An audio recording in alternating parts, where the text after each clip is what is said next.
Tayo mga Pinoy, we are very familiar with the obvious. Kapag may sunog, alam natin na may pinagmulan yung sunog. At kapag nakita tayo ng kotse, cellphone at laptop, alam natin na merong manufacturer itong mga bagay na to. At meron tayong damit kasi merong nagtahi nung damit natin.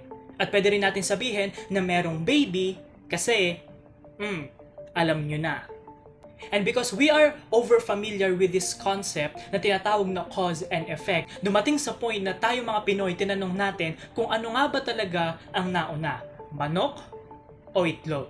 At naisip ko lang, what if this curiosity can be applied to the universe? Dahil meron lang tayong tatlong explanation for the existence of the universe. Option A, the universe does not truly exist.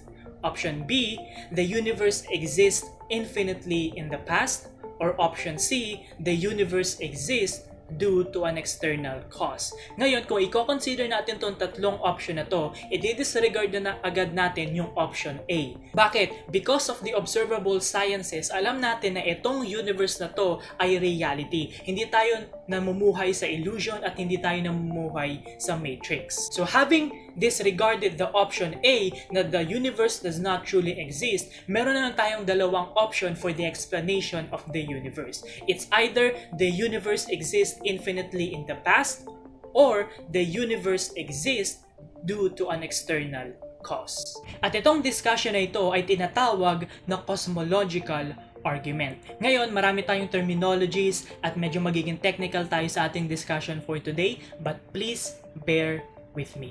Sabi sa cosmological argument, premise 1, everything that exists has an explanation of existence, either in the necessity of its own or in an external cause.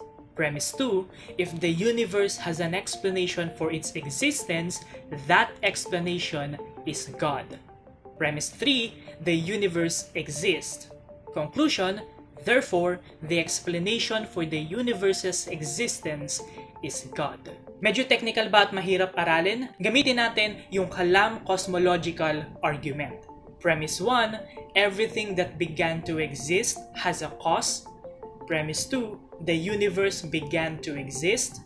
Conclusion, the universe has a cause. Sabi sa Kalam Cosmological Argument, Premise 1, everything that began to exist has a cause. Ito yung sinasabi ko kanina na we are very familiar with the obvious of cause and effect. Kapag may sunog, alam natin na merong sanhe at pinagmulan yung sunog. Kapag merong car, cellphone at laptop, alam natin na merong manufacturer. At kapag may baby, alam na natin yung pinagmulan nito.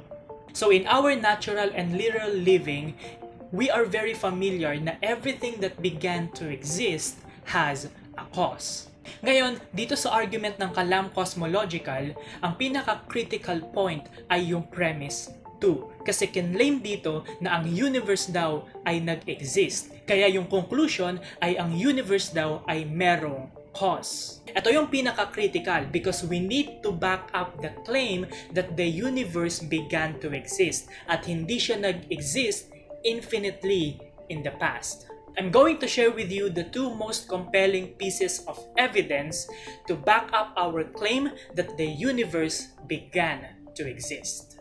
Una, philosophical evidence. Kung maalala ninyo, meron na lang tayong dalawang option to explain the existence of the universe. Option B, the universe exists infinitely in the past, and option C, the universe began to exist due to an external cause. Ngayon, philosophically speaking, hindi daw probable at hindi realistic kapag kinlaim natin that the universe exists infinitely in the past. Na kiniklaim dito na kung saan yung universe daw nag-e-exist na siya in the beginning of time. Kumbaga nag-e-exist na siya infinitely, nandun na siya in the first place.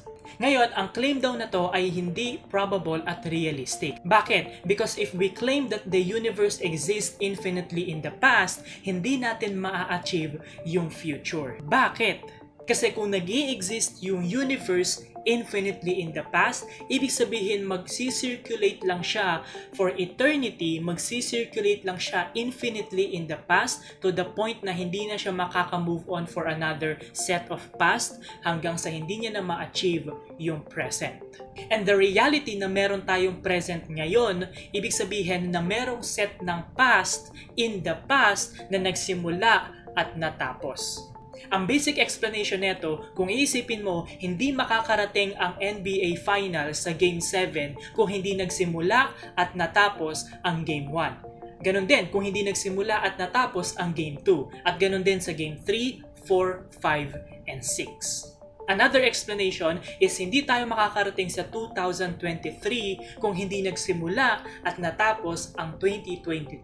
Ganon din sa 2021, ganon din sa 2020, ganon din sa 2000, ganon din sa 1980, ganon din sa 1800s. Ibig sabihin nun, if you go back and track the set of past, in the past, meron silang beginning and end. Kaya meron tayong present ngayon. Kaya kung iisipin mo philosophically and logically, kapag kinlaim natin that the universe exists infinitely in the past, hindi tayo makakarating sa present. And our very present itself proves that the universe has a beginning and end. So, ibig sabihin nito that the universe began to exist. Pangalawa ay ang scientific evidence. Now, I am not a scientist myself, pero sabi sa second law of thermodynamics na tinatawag din na entropy, ang universe daw ay running out of usable energy. And based on recent scientific findings, napag-alaman na ang universe daw in the future is heading towards its heat death.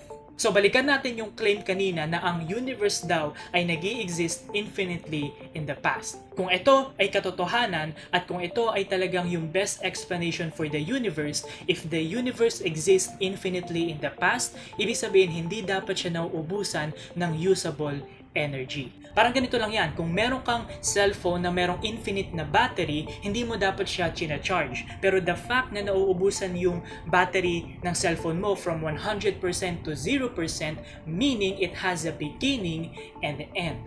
At ganun din sa universe, dahil nauubusan siya ng usable energy and the future scarcity or the future emptiness of the usable energy ng future, meaning na meron siyang 100% and 0%. Or in other words, meron siyang beginning and end, supporting the claim that the universe began to exist. Ngayon, i-review natin yung Kalam Cosmological Argument. Premise 1, everything that began to exist has a cause. Ito yung sinabi natin na we are over familiar, yung term and concept ng cause and effect in reality. And then number 2, the universe began to exist. At in-explain lang natin yung two most compelling pieces of evidence to back up our claim that the universe began to exist through its philosophical and scientific evidence. So if we can back up the claim that the universe began to exist, therefore the conclusion must be true, that the universe has a cause. And if the universe began to exist with its time, space, and matter, therefore the first cause of the universe must be timeless, spaceless, and immaterial. In other words, God.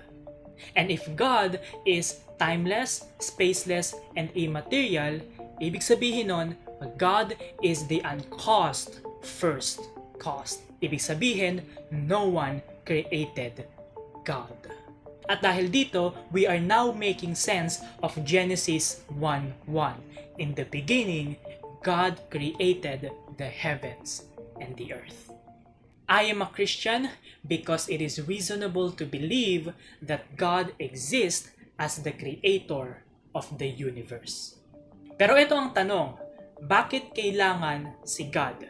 Bakit kailangan personal being ang explanation for the existence of the universe? Bakit hindi na lang abstract entity like numbers, shapes, or nature? Yan ang pag-uusapan natin sa next video.